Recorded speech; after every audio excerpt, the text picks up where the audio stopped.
The United States government has just accused Sudan's Rapid Support Forces, the RSF, led by Mohamed Hamdan Dagalo, also known as Hemeti, of committing genocide. What is this all about? According to numerous news outlets, they say today the RSF stands accused of unleashing unspeakable violence.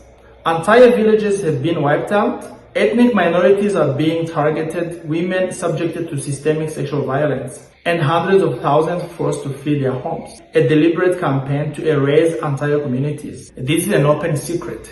Anybody who has paid attention at what has been happening in Sudan, particularly in Darfur region, knows about the horrible rapes, burning of villages, and the appalling humanitarian crisis that is happening as thousands of people have to flee their homes into neighboring countries like Chad. As you probably know, most of the crisis in Africa today originates from the colonial legacy.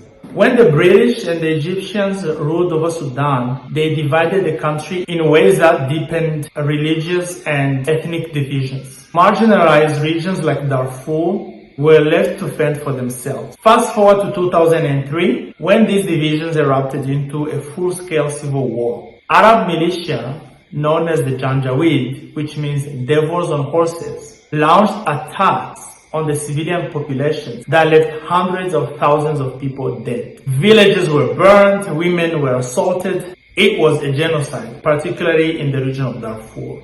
The president of Sudan at that time, Omar Bashir, outsourced the war in the Darfur region to these Janjaweed militia by giving them weapons and money and support, and they unleashed hell on the civilian populations there, particularly the blacks. The Janjaweed militia morphed into the RSF, the Rapid Support Forces. In 2019, the people had had enough. They toppled the dictator Omar Bashir. However, this was not the end of the problem. A fragile civilian government was established. Before long, the RSF led by Hemeti and the regular national army led by General Abdel Fattah al-Burhan began to clash. They toppled the civilian government and they began to fight amongst each other for the control of Sudan. Darfur is very rich in minerals,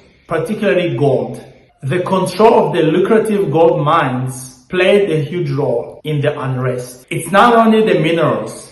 The region of Darfur is known for its massive livestock. Thriving livestock trade from the Darfur region to other parts of Sudan, even neighboring countries including the Middle East, has been the cornerstone of the economy of the local populations for a long time. It is reported that foreign governments joined into the fray, some supporting the RSF and others supporting the official government. The United Arab Emirates, in fact, is reported to be supporting the RSF. Today there seems to be little hope as the two factions are busy fighting and the collateral damage among the civilian population is very high. And of course, we're not just talking about collateral damage alone. There are deliberate acts of war crimes, genocidal campaigns. This is unfolding right now as we speak. We call for all the people of goodwill to pray for Sudan, to advocate for Sudan, and we hope for a negotiated settlement between the warring parties who need to come together so that the amazing and beautiful people of Sudan, the men and women and children, can experience the peace that they deserve.